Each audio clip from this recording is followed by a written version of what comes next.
Welcome to the Beyond Technology podcast. I'm Sarah Knight, Director of Digital Transformation in the Higher Education and Research Directorate at Jisc.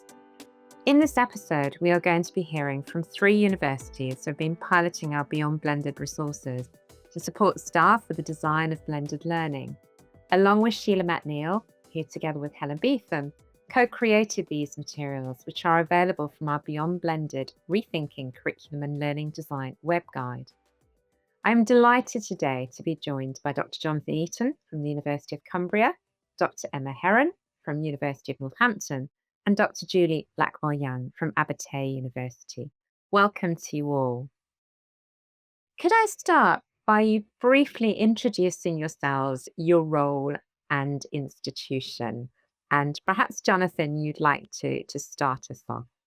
Thanks, Sarah. Hello, everyone. I'm Jonathan Eaton. I'm the Pro Vice-Chancellor for Learning and Teaching at the University of Cumbria. So, as the job title suggests, I'm responsible for implementing our institutional learning, teaching and assessment plan. Good to be with you. Thank you, Jonathan. Julie. Hi everyone, I'm Julie Blackwell. I'm Head of Teaching Quality and Learning Enhancement within the Learning Enhancement Academy at Abertay University. Lovely to have you with us, Julie. Emma. Hi there, I'm Emma Heron and I'm the Head of Learning Teaching Enhancement at the University of Northampton. Thank you. And Sheila. Hi, Sarah and everyone. I'm Sheila MacNeill, and as you said at the beginning, along with Helen Beetham, I've co-created the resources and I've been supporting the projects on phase 1 and now phase 2 of the work. Well, thank you so much for joining us today, and I'm really looking forward to our conversations and discussions around not only what you have been doing in our first phase of the pilot, but also moving forward into phase 2, which is where we're working with you now. But before we delve deeper into the work that you have been doing within your institutions, Sheila, can I start with you? Because as an external consultant working with Jisc, it's been quite a journey to date, from reviewing post-pandemic approaches to learning and curriculum design back in 2022, to publishing the Beyond Blended report in 2023, developing the resources and seeing the web guide go live in 2024, through to supporting our 17 institutional pilots in 2024-25. And recently, the launch of our synthesis report, Beyond Blended in Action, Transforming Curriculum and Learning Design in a Shifting Landscape. How would you describe that journey? Yes, Sarah, it has been quite a journey. I think there are several ways to describe it. I think starting with the research, that was kind of our initial curiosity and just finding out what had actually happened to practice after that pandemic experience, from that big lift and shift to online. So there was quite a lot of curiosity to see what had actually changed. It's been very community focused, as well as doing, survey research. We did a lot of qualitative research. We've spoken with a lot of people. We've interacted with lots of communities, including the Jisc Student Experience Experts group. So there's been a real sense of community, and that was great for Helen and I, because as we were developing, particularly the resources, we were able to sense check them with the community and take our findings and things that people were telling us that were actually happening and things that were affecting them in practice. And that, I think, really helped us develop those resources. So in some ways, you could say that it's been maybe a slightly never-ending journey, but I never wanted it to end. It's been great. It's been such a positive journey. And I think that's partly because of the community of people that have engaged with it as well. Thank you, Sheila. And yes, I think as we've been discussing on another podcast, this work started way back in actually 2004. So it's really had a long journey in terms of the work building iteratively to date.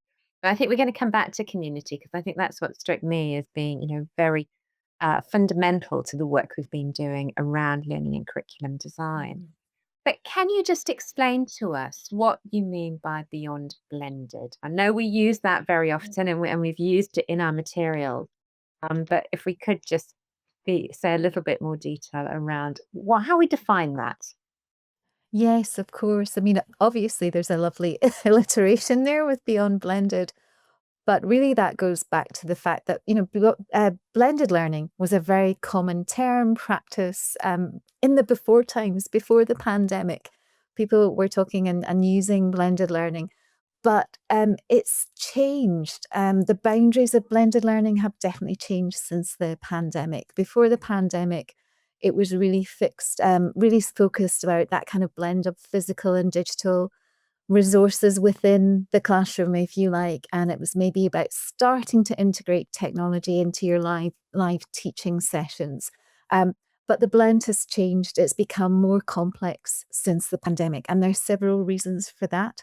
I think just our society has changed. We came out of the pandemic, we went into a cost of living crisis. There was a war in Ukraine, which is still ongoing.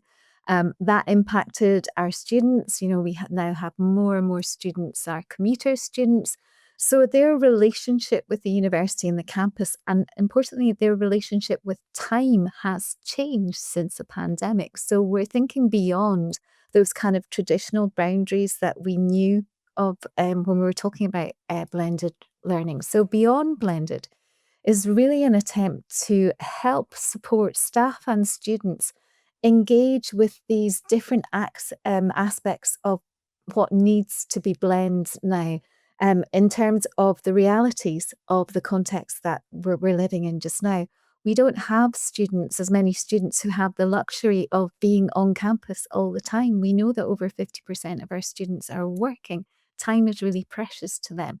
So beyond blended is really, as I say, about helping people refocus their attention and think about when they're designing courses, activities, programs, thinking about where activities are taking place. Is that taking place online? Is it taking place on campus? Is it going to be synchronous? Is it going to be asynchronous? What are the values of these different spaces and places?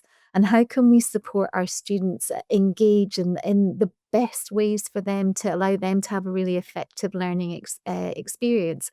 And that change has been the foundation of our 6 pillars of Beyond Blended, which are place, platform, and pace, and support, flex, and blend. So now we'd say that nearly everything has some sort of blend within it, but there are different kind of um, ingredients in the blend, and there are different balances to the blend just now. So hopefully that kind of makes a bit more sense and explains why we've talked about Beyond Blended, because it's changed, it's evolving. Thank you, Sheila. And I think that's a lovely segue into the work we've been doing with our pilots who've definitely been exploring that blend and utilizing those materials in many different ways. And if I can come to you, Jonathan, just to give a little bit of background around how your team have been using the Beyond Blended materials, but in particular, how they've supported your strategic goals at the University of Cumbria. Thanks, Sarah. The University of Cumbria has a really distinctive operating model through distributed campuses. So we've got a total of 6 campuses spread across Northwest England and London. And we've also got a high proportion of learners who are studying online and in industry across the south of England in particular. So the concept of blended learning has always been of great interest and importance to us as we kind of navigate how we operate as an academic institution through that distributed approach. In 2023, we started to develop our new Learning, Teaching and Assessment Plan, or LTA plan, and that was developed by the university community as a whole. It's co-designed and co-owned. But one of the key enhancement themes articulated within the plan was digital augmentation. So, how we can use technology meaningfully and thoughtfully to underpin and enhance learning.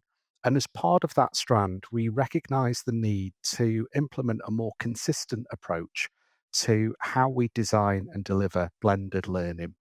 As part of that implementation, we've been facilitating what we call online learning design boot camps, focused initially on our larger curriculum areas in health and education. Those boot camps have been intrinsically structured around Beyond Blended and the resources and guidance that are available through that model.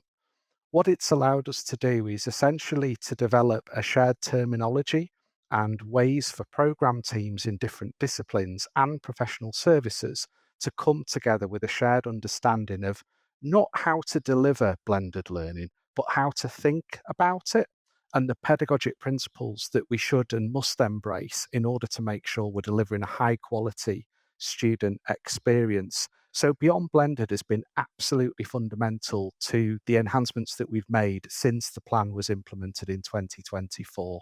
So far, we've delivered 20 online learning design boot camps across the university. We've had over 140 attendees, and the feedback has been very, very positive from colleagues. So Beyond Blended has been, I guess, one of the key tools that we've drawn on to implement the future of education here at the University of Cumbria. Thank you, Jonathan. And I think you've picked on a really important theme that has run, I think, through all our work with the pilots is around that shared vocabulary and shared understanding. And I think that was something very much at the start of the pilots and start of the work that Sheila and Helen did around trying to come up with that shared understanding around what we mean by those different, different words, different terminology. And that again, I think has been quite essential, I think, to the themes that we've come out of the work of the pilot. But Jonathan, you've also taken an approach of integrating the on-blended materials into your curriculum framework. Could you share a little bit more detail around that aspect as well? So at the University of Cumbria, we have a curriculum design framework, which is basically the overarching guidance document that sets out the principles for how programs and modules must be designed. And it's utilised by program teams when they come to approve a new program or they're reviewing an existing program. So when we launched the new LTA plan, we recognised that the next step was absolutely to revise the curriculum design framework because we recognise that those points of approving or reviewing a program are the perfect opportunity to inject innovation and creativity into how our programs and modules are designed. So, drawing on key stakeholders from across the university, we went through a process of aligning that guidance with our strategic objectives through the LTA plan. And one aspect was around online and blended delivery. What we did at that stage was essentially build Beyond Blended as a model into the curriculum design framework so that when program teams are at those key points in the life cycle of their program and they're thinking about key design principles, they're automatically directed to Beyond Blended.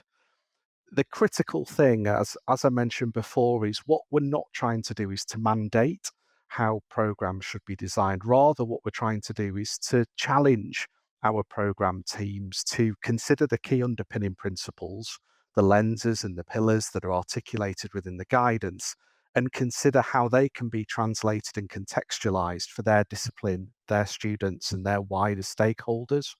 It also means that we're able to track how Beyond Blended is being woven into individual programs and target our support appropriately so that when colleagues are making decisions around review and approval, we're able to support them with some of the decisions that they make and also unpick some of the good practice which is emerging as well. So we've woven this quite deeply into the academic structure of the university. And over a period of years, as all of our portfolio naturally goes through those key points, we'll begin to see Beyond Blended used more widely, I think, across all disciplines. It's great to see that that is enabling discussions and creativity, Jonathan. And I think one of the sort of principles around the materials was that they were there to be adapted, contextualized, discussed. So it's really great to hear that is supporting the conversations that you're having with your course teams at Cumbria, but with that set of principles, that guidance there as a reference document for staff to refer to. Thank you. We will come back to you shortly, Jonathan, but I'm going to now move on to Emma and Julie. And just really interested to hear from your experiences of phase one. How have the Beyond Blended resources supported staff in rethinking their curriculum design? And if we go to you first, Emma, considering the context of the University of Northampton. Yeah, thank you. Really interested to hear what Jonathan had to say there as well about that Beyond Blended has helped us to just think a little bit more broadly, I suppose, about pedagogy and principles. And certainly at the University of Northampton, we have a dynamic team of staff who work with academics on the curriculum design aspect of their work and what they deliver to students, as well as academic practice team who help our staff to become even better teachers. So particularly those two teams have really worked with the Beyond Blended resources in their respective areas. And certainly for the learning design team, who have been similar to what Jonathan was saying, working with course teams on either revalidations or on existing modules or courses that need a bit of a refresh, shall we say, that the use of the Beyond Blended curriculum lenses in particular has been really successful in adding an additional focus to what we have already as an existing student-centred approach. And the notions of pace and place have been particularly useful considerations in those design conversations. And the kind of the modes of participation and the 6 pillars have underpinned what we call at Northampton a Cairo. And please don't ask me to elaborate what that acronym stands for, but it's essentially it's a piece of work that the learning designers do with course teams when they want to look at from the beginning of the design right the way through, including learning outcomes, are they aligned, etc., etc. And certainly with an example we can give is with our new foundation year planning. Currently, we've had 22 staff and 13 modules looking at those modes of participation and 6 pillars. So it's been really embedded very deeply. If I can just quickly go on to talk about academic practice. So there's the team who work with staff on senior fellowship and that kind of pathway. The team have been running a pathway called New to Teaching. So that does what it says on the tin. That's for people who are new to the teaching profession. And that's a monthly development program over a period of 6 months. And it's used the Beyond Blended resources, embedded those into that program as well. So for an example, a session on giving feedback, for example, there's 4 modes of participation in learning in relation to their assessment and feedback practice was really valuable. And then just very quickly also, and then I'll hand over, we've used Beyond Blended in our personal tutoring sphere as well, and particularly the Where Am I posters, and again, the 4 modes of participation with students and with personal tutors to get them to have a conversation together about the expectations of learning. As we said at the beginning, as Sheila said at the beginning, that the kind of the move in terms of how students balance their lives with their learning is very different. There are a lot of international students, and sometimes those expectations may be very different. So we've used those resources to really have positive conversations with our students as well. Thank you, Emma. And again, I love the fact that you've brought students into these discussions and having something visual and having those prompts, which Yeah, again, be adapted, is a great way of just starting to see how students perceive things very differently in some cases to absolutely. how staff are Yeah, perceiving them. And they're really particularly helpful prompts. the international students as well. And of course, all our research today has shown that we do need to be more inclusive and think about the ways in which our international students are again seeing things Mm. in some cases quite differently. So Yeah, lovely to hear those cases that you've been thanks, describing Sarah. there. Julie, at Abate, how have the materials been used to support staff, and which of the materials have you perhaps been using in your pilot to date? I mean, so one of the great things I think about the resources is they work on so many levels. And in phase 1, we focused on using the resources to support our consultation on our new student success strategy. So that Mhm. was us asking staff and students, what do they want our curriculum and student experience to be like for the next 5 years? So we were really able to use the strategic prompts from the resources, focusing them around the 6 pillars, to really get colleagues to think and consider about those aspects of the curriculum, the student experience, and for us also the multiplicity of different students we have, and we have students that are on campus, we have students in partner institutions, and really thinking about all those things that they might not have thought before, but in a really structured way. Um, and I think one of the useful things for us about doing this is it's meant that the language and the concepts relating to Beyond Blended have been introduced to staff, and they've been introduced in that quite gentle way, in terms of prompting them to think. And it comes back to some of the things we've already heard about the importance of language. So we're able to use those to start the discussions, get people thinking about those concepts. And what that means is we're able to then link that into the new strategy. So when we're moving from implementation, some of those ideas and language that are already in people's consciousness, to make that move from consultation to strategy to implementation much more easier and seamless, is the ambition. And Julie, you have also brought in quite a range of stakeholders, haven't you, in those discussions, and including estates. Am I right in saying? Yes, so we've brought estates and our IT colleagues into those discussions because we wanted to think about that learning experience very holistically. And our estates and our IT colleagues are really, really important in thinking about what those learning environments look like, whether that's people physically on campus, people online, but also the infrastructure that surrounds all that. And they were incredibly positive about engaging with the discussions and the materials, and we had some brilliant feedback from them actually about it's helped them to kind of see where staff, where the academic staff are wanting to go, and where the professional services staff are wanting to go, and then what their role is in helping us implement all this work. And I think that was always the intention, Sheila, wasn't it, around certainly the strategic lenses, was that to recognize that, you cannot be designing learning in isolation, that it does have those touch points on all of those areas, Emma, that you've mentioned, and obviously Julie, you've mentioned as well. Yeah, I think that's really interesting to hear Emma and Julie talk about the lenses. And again, just to hear how they've been using them in practice. When Helen and I were developing the resources, we were very keen that these resources were looking at things very much from a curriculum point of view. So it was starting to think about things really from those users, from students and staff, in terms of if you are going to have, if you're thinking about any of the elements of the pillars, if you're thinking about place, if you're thinking about getting a new digital system, who's going to be in the conversation?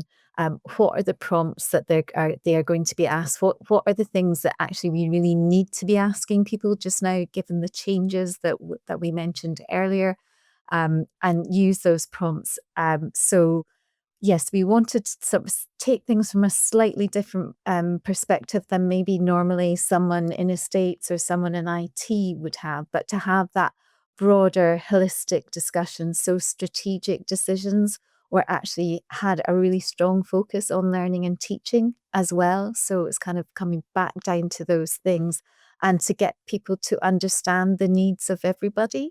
And again, it's great to hear both Julie and Emma and Jonathan as well saying how I think how easily the resources, the lenses, the modes of participation have been adapted. And I think one of the things that's pleasantly surprised Helen and I is we were very aware of this kind of lack of common vocabulary, but actually the language that we use, we spent a lot of time, thinking about that and drafting that has been useful for people. So we've always wanted these resources to be flexible, but it's lovely to hear that people are using the prompts from the lenses as they are. They may be adapting them slightly, but actually as they are, I think it is, a really strong starting point for people. But yeah, as I said, it was really, really intentionally designed to get people to have discussions from a curriculum perspective as opposed to a financial status or estates first. So that was always the intention from the beginning.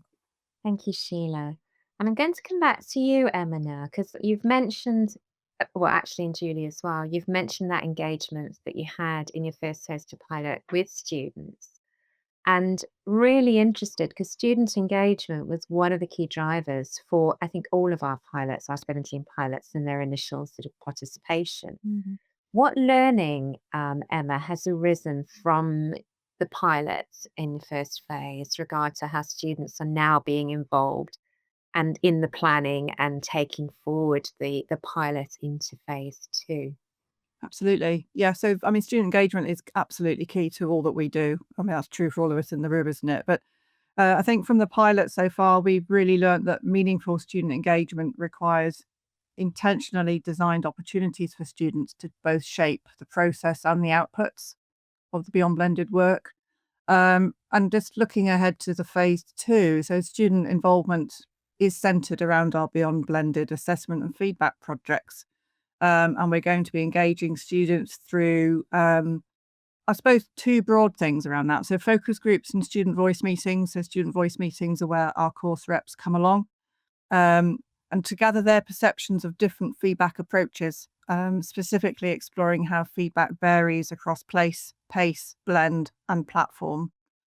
And then we're also developing some assessment and feedback, maybe called panels, don't know yet, or conversations with students, where we're going to look at the four aspects of learning, resource, and get students to contribute to evaluating our current practice and shaping future enhancements.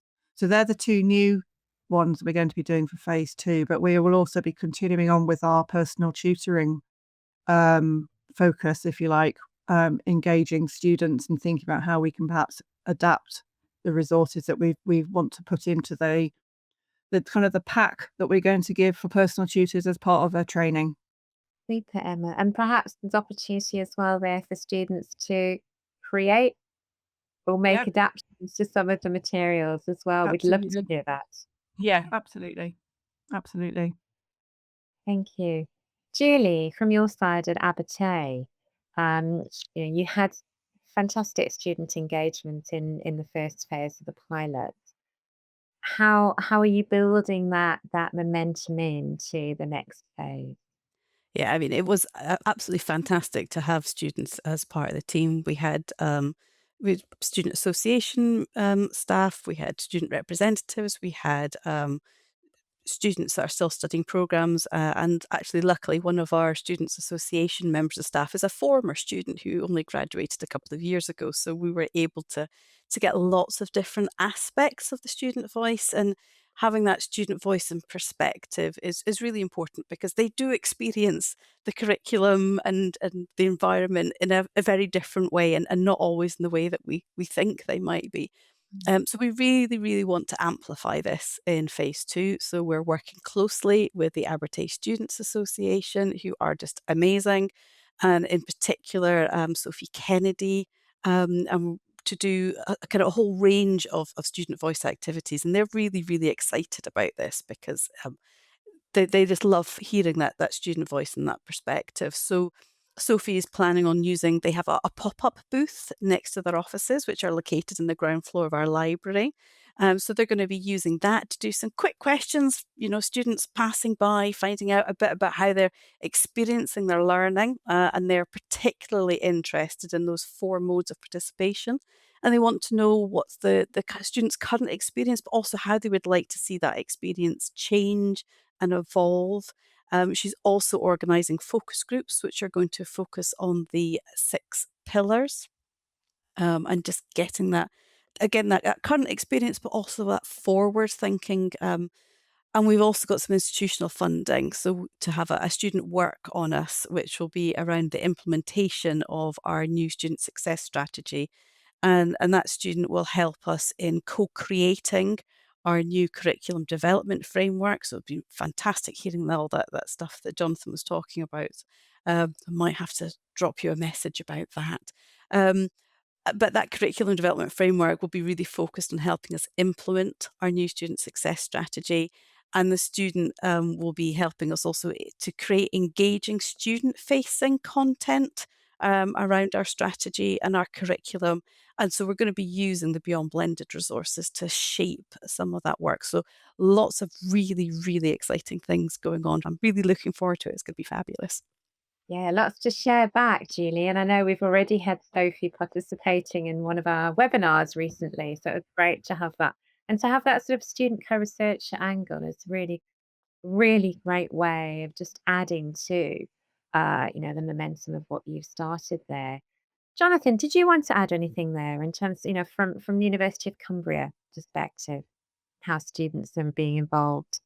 I think for us, it's really an area that we need to do more on, in particular with our Students' Union. So this academic year, our Students' Union have created an online learner officer post, which is a brand new initiative within the Students' Union and reflects really the increasing diversity of our student body. And we're really keen to work with our online learning officer to help them shape the future of Beyond Blended at the university, but based on that feedback from students. So it was great to hear what Julie was saying around some of the ideas we might pick up on. Super, Jonathan. And yes, really looking forward to hearing how that role progresses. And great to have a new role that they can shape and work collaboratively with you on. Super. Sheila, I'm going to come back to you now to recognise that we have also got two international pilots that have been part of our work. We've been very fortunate to work with the University of Galway and the University of Southern Queensland. And just wanted to get your views in terms of what new or different insights have they brought into the programme to date? Yeah, it's been great to have that international perspective for them and for the rest of the projects. There's obviously quite a lot of similarities in many of the areas, because I think when you're looking at designing learning and teaching, there are some fundamental things wherever you are that are quite key that we're engaging with in the program. But I think, from the University of Southern Queensland, obviously Australia has a different history of distance learning and online learning than we do, certainly in the UK. So they had a lot more experience around that kind of a different perspective of student engagement, and I think their notion of place was slightly more flexible than ours was pre-pandemic as well. They also were quite forward in their thinking around high flex learning as well. And it's been great to look at their very much pedagogically driven approach to that, and the way that they've shared that very openly from the beginning with us. So I think in some ways they were maybe, as I say, their context with people being at a distance, and that notion of place was slightly different from here in the UK. So that was really great to have. Although, as I say, many common issues as well. I think with Galway, slightly closer to home. So I think, kind of very similar issues. But really interesting to have their perspective. And also I think, let's say, they got stuck into the resources really quite quickly. And I remember in one of our first program webinars, they had run a workshop, a staff-facing workshop, using some of the activity cards and the modes of participation. And you could just see the light bulbs ticking off around everybody's head. It's like, oh, that's how you can use them. We'll do that. So I think that was a really lovely introduction to the kind of the community sharing of practice, and everybody learned from that. But I think it's just, again, go back to that community thing. It's kind of a reassurance that there are lots of different people facing the same issues, slightly differently in your own context. But the program has given that space and place to share issues and practice and to learn from each other. But as I said, it's been fantastic to have those different international voices involved too. Yeah, and I think just picking up on that, Sheila, I think it has given that sense of community as well, in terms of that real sharing and collaboration that's been happening. And that, we've always said there's such valuable insights for us to share outside of the UK and to also get that learning back in. So it's been really lovely to have that and to continue, those relationships as well. So Sheila, as we sort of we're moving on to talk about phase two with Emma and Jonathan and Julie. But before we do, from your perspective, did you feel that the pilots in phase one sort of met your expectations in terms of what would be achieved and how the materials could potentially add value and support those institutional goals? Yeah, it's been, I think it's been quite amazing the amount of work that all the pilots have done. At the beginning, we were all very excited with the submissions that everyone submitted, and as you've heard from Jonathan, Emma, and Julie, there's been such a range of activity that has taken place in phase one. So I think in many ways it was beyond our expectations. And also, I think that the past 18 months, and it's still ongoing, there's been quite a lot of changes across the UK HE sector as well. Lots of people have been dealing with strategic changes, with financial issues. We had the UKVI regulations change, and we had the remote term, remote learning, thrown in, which was another piece of vocabulary that was quite challenging for people. So I think the way that all the pilot projects have coped and adapted their plans, and still actually done so much with the materials has really been quite inspirational. So yes, it's been great to see it, and as I say, I think they have, from my point of view, it really exceeded expectations. Thank you, Sheila. And yes, I'd absolutely echo that. I think particularly in the challenging context that higher education is at the moment, it has been a real privilege to have been able to sustain that momentum and to see the work of the pilots progress as they have done. So shall we move into phase two? And I know sort of Emma and Jonathan and Julie, you have touched on this. But what I'd really like to focus on now, and if we perhaps start with you, Emma, what is the focus of phase two of your pilots in terms of your use of the beyond blended resources and also thinking about that sort of alignment to those strategic goals as well? Absolutely. Yeah. Well, we're delighted to be still part of Beyond Blended, and phase two is another exciting phase for us. So we've got a few different sort of lines of inquiry, if you like, put it that way. One of them is to focus on adapting and applying the Beyond Blended resources um, to academic induction, so staff who are new to the university, and helping them to understand how learning can be designed across different modes is one of the areas we're going to be working on. We've also got our academic practice team who are developing this academic year into next our PG CAP, so PG Cert in academic practice, and looking and using the curriculum and strategic prompts around that to guide and inform how we move forward with that development of that degree. So those are kind of in the academic practice area where there's real concrete use and embedding and adapting the beyond blended resources. In the learning design area, the continuation of what we did in phase one last year will evolve and adapt.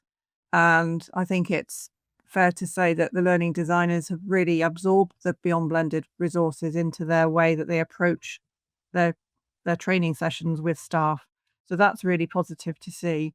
There are some other developments as well, which are new, I suppose, to where we were this time last year. And so there's one policy area that I'm personally looking at, which is our lecture capture policy, and thinking about how we write a policy around students who may or may not be on campus, but may need resources, and how we develop that kind of policy statement around how students learn and when they can access, when they can record material. So that's going to be quite interesting.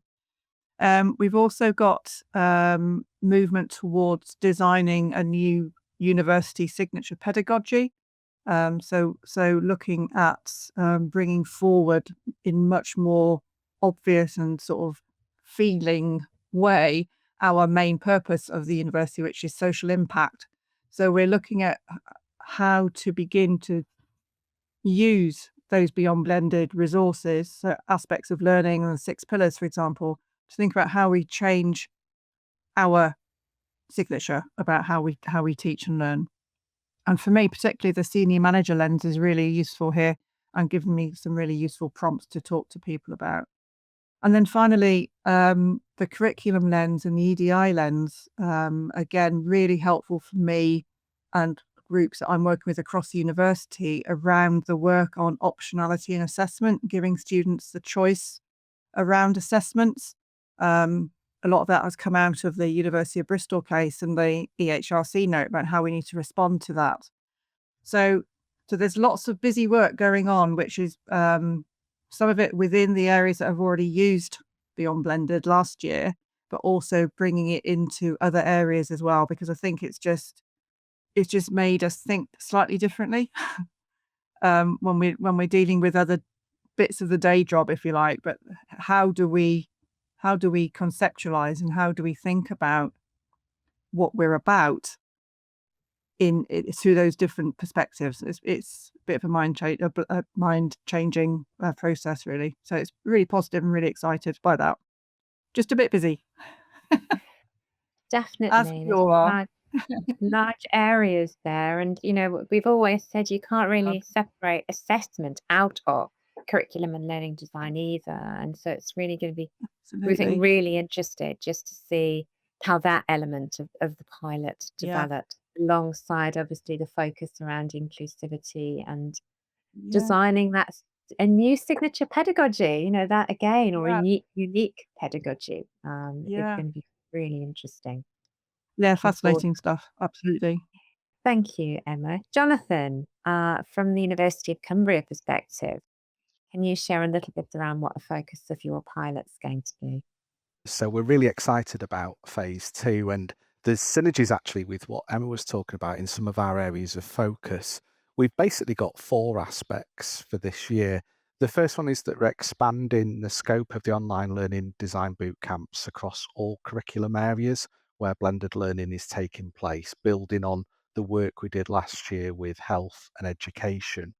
But then secondly, and conversely, we're going to make them disappear, because when we've done that, we're then going to embed Beyond Blended into our curriculum design events, which are the structured engagement mechanisms with program teams going through approval and review. So at that point, which will be at the end of this academic year, we can be confident that we've built this into the DNA of the academic program's life cycle.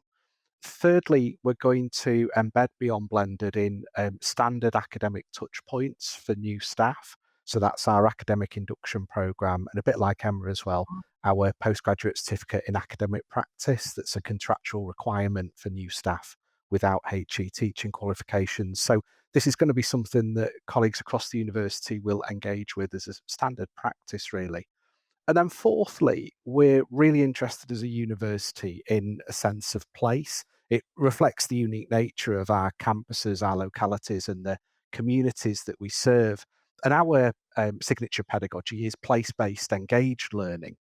Now, often I think when we look at blended learning, we see a bit of a binary approach, don't we, between place being in the classroom and online being online.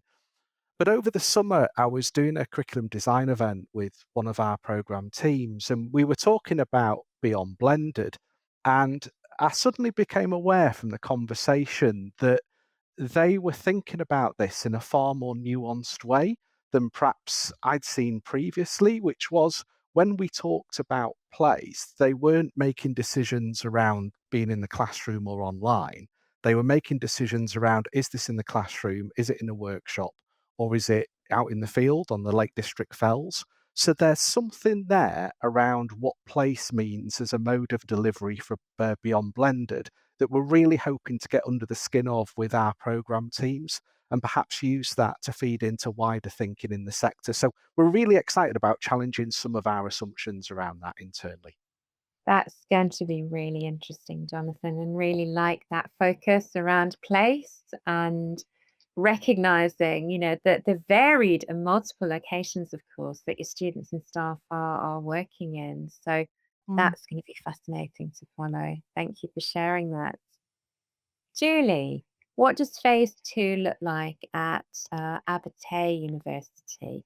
And has the size of Abertay University enabled you to perhaps be more agile and communicate with a wider range of sort of stakeholders in the pilot?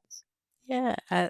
So our focus for phase 2 is very much around student voice and also co-creating that curriculum design framework that I mentioned earlier, which again, it's about setting the scene for our programs going forward. And like Jonathan mentioned about their one, it's not about being prescriptive, but it's about giving people the philosophy and the tools to be able to think about their programs. And one of the things we really want to build on is a really great piece of work, in my opinion, that was done at Abertay during phase 1 by one of my colleagues, Dr Janet Horrocks, who integrated the resources into our postgraduate certificate in academic practice. And she did it in a really nice way because what she did was seeded the principles gradually through different workshops, and then built on that in a session that was purely about module and program design, using the Beyond Blended session type cards, which are they've got like different prompts for different kinds of session types for each of the 4 modes of participation. And she created handheld laminated cards and got people to manipulate them. And the feedback was really positive, and in particular, making staff think about modes that they hadn't thought about before. Particularly the asynchronous modes, what are students doing in their independent study time, whether that be online or on campus. So that's given us a really useful pilot, if you like, for how we might then integrate those materials into curriculum design more broadly, so the framework, and then how we'll support staff in implementing that framework. And definitely being a smaller institution does allow us to be quite agile. People often have multiple hats. You've often able to get the right people in the room at the right time. We all know each other really, really well. And we were able to sort of move with our institutional priorities because whilst we're undertaking the pilot, then our overall strategy was being developed and launched. And then we've got these sub strategies, that the student success strategy is one of those. And we were able to pull on the thoughts of a huge number of people. Um, on our team, we were able to have representatives from academic and professional services, as well as students and the Students' Association. And as we mentioned earlier, bringing people like estates and IT into the conversation. So it's really been helping us to think about, as a whole institution, to get a feel of what's possible. And then the really wonderful thoughts about, well, how do we actually take us where we want to be? Because that's one of the things that we really want to um, think about is not just where we are now, but where we want to be in the future, and then those steps and using those resources to help us get there. Thank you, Julie. And that's really interesting. And I think some of those themes that we have just been hearing about from Jonathan and Emma and Julie, Sheila, are some of the themes that are coming out from our other pilots that we're working with. We're working with 12 in phase 2. Did you want to say a little bit more, Sheila, around any of the other themes that are coming out from the conversations we've been having with our pilots? Yeah, sure. And again, thanks to Emma, Jonathan, and Julie just for expanding more on what they're doing. Fantastic work going on there. I think what's really interesting is the different ways of looking at student engagement, because obviously that is still quite key. And, ensuring that our students are supported in all the places that they are so that they feel safe and they can engage properly. They're extending that. I think one of the things that maybe isn't a theme, but is very important, it's come through our conversations today as well, I think, is the fact that I think our pilots now have a bit more confidence in the materials as well. There's a lot of resources there. So I think people are really finding the ones that are really useful now, and as we've heard already. So I think that's really positive. And the fact that they're all open resources, people can customize them, though sometimes you don't need to, sometimes you do. So I think that's really, really positive. And I think the other part of the resources is I think that there's been a value of resources coming from a trusted partner like Jisc as well. And I think that's been really, really valuable and continues to be valuable. I think, Jonathan alluded to that as well about place. There's a couple projects looking at different types of curriculum. So Edge Hill, they're looking at the spiral curriculum. So I think, again, it's adapting to different needs that are coming from government level about more flexibility in the types of programs that we're offering as well. So that's really exciting. Obviously, there's quite a lot of work now around AI, again, at different levels. So Northampton and South Queensland. Again, we had a fantastic webinar with them for the programme a couple of weeks ago. Looking at, quite hands-on, looking at bots and integrating the resources in that way. And then on the flip side of that, we've got Alison in Sheffield, who's developed her own strategic lens for AI, which she shared. So again, working at different levels across the programme. But there's lots of things, and obviously that focus still on, I think the 3 S's on students, staff, and that strategic development are still kind of core to everything that's going forward as well. So lots of things happening, but I think that kind of summarises most of the things that I've seen so far. Though again, work is happening at such a pace as well that every time you speak to the project, something else seems to have happened, which is great in itself as well. So we're really seeing how, again, I suppose that goes back to that confidence that people are actually seeing how they can apply the resources in lots of different contexts as well, which is so positive in itself. Yes, I think we're looking forward to continuing the discussions, aren't we, Sheila, in the new year with our next round of calls. You picked up on a point there, Sheila, around some of the unexpected benefits, and I'd like to ask Emma and Jonathan and Julie, what the unexpected, if there have been any unexpected benefits from being involved in a Jisc pilot and working with other higher education institutions in what has been a really collaborative culture. So, Jonathan, do you want to perhaps share your thoughts on that? Thanks, Sarah. I think with any major change initiative, having a level of external credibility is really important for driving progress internally. So the fact that we were able to base our approach on something that had been developed by Jisc, there's a solid foundation of thought behind it, and it's been validated by the sector, was really important in driving momentum within the organisation and getting colleagues interested in it and what it means and what the research is that actually underpins this. I think there's been benefits as well around capacity building internally. It's been really interesting, and Sheila's already alluded to this, that because we're working not just with Jisc, but with the other pilot institutions, the kind of side conversations and connections that have been made around, as Sheila was saying, AI is a really good one, or how we approach curriculum development or staff training. All of those have been really good in terms of sharing practice. And for us, it's kind of introduced shortcuts that, we don't have to invent everything ourselves. We can sometimes overcome challenges by understanding how colleagues at other institutions have approached it. So that's been really important. And I think the final aspect is colleagues from Jisc and other institutions being critical friends that hold up a mirror on what we're doing internally. And what I would emphasize is probably more friends than critical. And what I mean by that is when when you're running a project within a university or a college and you're in the middle of the semester, sometimes it's easy to feel we're not really making progress here. But then you jump on a call with colleagues and actually they're telling you, wow, you've made so much progress, and have you thought about this, and you can learn this from others. So really helpful, I think, just for a kind of injection of positivity and recognition of what is being achieved, even when we're going through the hard yards of it. So yeah, huge amount of unexpected benefits for us. Thank you, Jonathan. And likewise, the benefits we get back into Jisc are bringing in those sector insights that we can then share wider. So it's been so valuable for us as well. Thank you. Emma, from University of Northampton, I know we've got long history of working together with you colleagues. Absolutely. Yeah, and long may it continue as well. Yeah, I think I would echo completely what Jonathan has said there about the kind of the benefits of having you as an external validated, highly respected body, saying that it's okay and giving us permission to try these things in a way. I think that's been really, maybe it's not unexpected, but it's definitely been a benefit.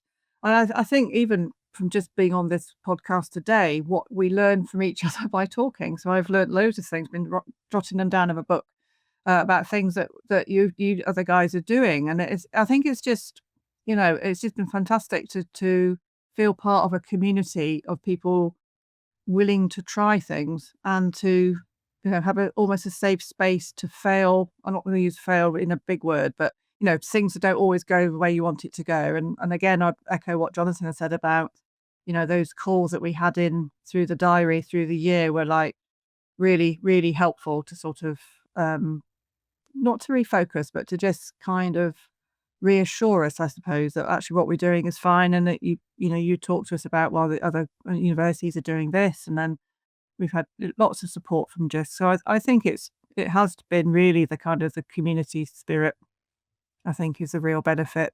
Again, that may not be unexpected with Jisc, but I think that's where I would say has been really strong. And I think it has. I think it's really pleased us, hasn't it, Sheila? Because it's not we don't all it's sometimes challenging for people to have the time to engage and recognize the value that they will get back from participating in a community of this nature. And I think we were able to perhaps demonstrate the benefits of that quite early on in the pilot. So it's really lovely to see that relationships building and developing, and the international connections as well that the projects have been making. So Mm. no, it's great for us to see that. And Julie, from your perspective at Abate. Yeah, I just to echo actually what Emma and Jonathan has said. From our perspective, it has developed into a real community. Everyone has been so generous with their time and their resources, and that includes the colleagues from Jisc. I was a bit apprehensive because I personally hadn't worked with Jisc before, although other colleagues of mine had. And obviously, you're a big respected sector organisation, and I'm me, and I'd not been as part of such a large pilot group before. But I have to say, all the colleagues at Jisc have been so helpful and supportive, willing to share their knowledge, and you have so much knowledge that it's just incredible. In particular, Sheila and Simon, who have been our contacts, it's just been phenomenal what I've learned about everything. And the other pilot institutions have been so open and Mm. honest. And I think that's reflected in what Emma and Jonathan have said. We share what's worked well, but also the challenges. And I now know that I have a load of people who I could contact and have a discussion about Beyond Blended, but that they would also be willing to chat with me about anything else that they were doing that we had experience of. And I just feel I've got a lovely network now of people who I wouldn't necessarily have come across before. So a huge thank you to Jisc actually for giving us that space. It's been really, really great, and I would totally recommend it to anybody else. Well, thank you, Julie. And I know how much both Elizabeth and Simon have enjoyed working with you all on these pilots. And particularly, I think the opportunity we've had as well to visit you on site and in person. And so Mm. actually be able to meet colleagues, to meet your students, but also to make those connections across other pieces of work that can also support the agendas that you're taking forward. So, as I keep saying, we've learned as much from it as we've been hearing from yourselves. So, just you touched on challenges, Julie, and just we're drawing to the end of our conversations, but I just wanted to obviously recognise that where we were, 18 months ago to where we are now, we keep saying, the challenges around higher education just don't go away, do they? And I just wanted to just sort of get a collective view in terms of, are there any challenges that we feel that the pilots are now having to address this year that perhaps, weren't there at that sort of start of phase one, particularly in relation to having the time to really rethink, where we're going with the learning investment and curriculum design in the context of AI, in the context of so many structural organizational changes that are going on. Mm. I think your point about AI is a fair one. That was one of the things I was thinking about. That's a constant, isn't it? A constant change, if you see what I mean. It's the speed of that and the debates around AI within learning and teaching. How students use it, how staff use it, do staff use it to mark, all those quite scary topics, which we can't talk about much now. But I think that is almost like the challenge I think, certainly from my perspective, which is perhaps even a year ago wasn't quite as dominant. And the other thing that was on my mind was something that Sheila mentioned earlier about the UKVI remote delivery change and I suppose the policy context of where we are and what things come in to address and challenge the learning and teaching space, really. Yeah. Thank you, Emma. Jonathan. I think for me is I absolutely agree with what Emma's saying. For me, there's something as well that's both challenge and opportunity around some of the emerging government policy in terms of the industrial strategy, the post-16 education and skills white paper, and the lifelong learning entitlement. Because when you look at that collectively, you're getting a real sense that the future landscape of higher education is going to change quite considerably.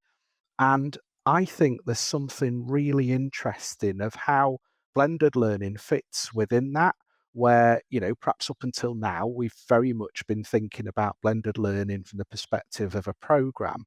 But actually, if we're moving to a new lifelong learning landscape, it could be blended learning through modules that an individual might dip in and out of over decades through, an entire working career and beyond. And I think that's tremendously exciting to think about what are the implications of that, of learning, teaching, assessment, and the student experience. We won't solve that in phase 2, though, I don't think.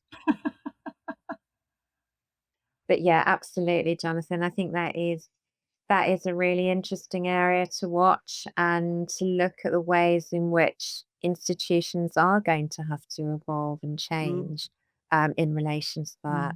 So no, thank you for bringing that to the fore. And Julie, again, thinking about the Scottish context in relation to any challenges.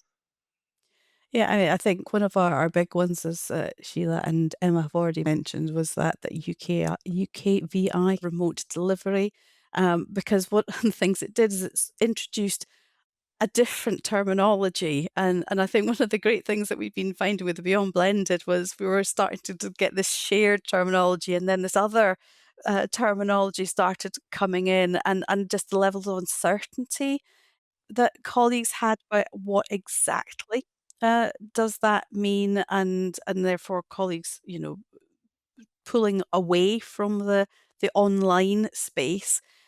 And I think that's then linked into a bit of a tension that we have about we had a brilliant piece of work that was actually done by one of our students on working students and the impact that was having. And one of the solutions for that potentially is having that blend of things. But as I say, with these uncertainties, then it's about how we just navigate through that space, and also how we build student engagement in the online space. So really, I think one of the big jobs that we're going to be trying to do with our new curriculum development framework is using those beyond blended resources to really think how we can successfully bring in those 6 pillars for that great educational experience that we all want. And again, just to re-emphasize that to do that, we need to be bringing in our colleagues from across the institution. So our academics, professional services, and our students on how we really develop that holistic environment that works for everyone. And there are no easy solutions to any of these challenges, and things will also come into play that we don't expect over the next 6 months, even just the way that the AI sort of came in. So it's going to be a constantly evolving space, I think. Thank you. And just to end off the podcast now, and thank you for such rich conversations. What one piece of advice would you give to institutions that perhaps are thinking about possibly looking at our Beyond Blended resources? Emma. I would say keep it by your bedside. Not that I read Beyond Blended when I'm going to sleep. Not suggesting that, but I think what I mean by that is I think it's such a valuable resource that it allows you to think broad and wide, and to think slightly differently. And I think my advice would be to read it, keep it close, and don't be afraid to adapt it to your context. Thank you, Emma. Jonathan? Similar to Emma, I think, I'd encourage everyone to boldly embrace contextualization, recognize that these are open resources, so Yeah. seize the opportunity to craft a beyond blended approach that works for your colleagues, your students, and your institution. Thank you, Jonathan. Julie? I think for me, be quite operational if you like. The 6 pillars are a really great way of getting into the materials and thinking about the concepts. So there are a lot of resources on the website. It can be a bit overwhelming to begin with, but um, g- doing it through the 6 pillars, I think, gives you a structure to think about the learning experience and the resources. And, there is a resource for practically everything you might want to do, from that strategic perspective to the curriculum, right down to, designing a module in a session. And one of the really great things on the website is, there is a section further down which kind of suggests which of the resources might be useful for different levels of activity. And I think that's really helpful to use that to focus what you look at, rather than just trying to use everything at once. Thank you, Julie. And yes, in our Beyond Blended in Action guide, we've also added that to the centre piece as well.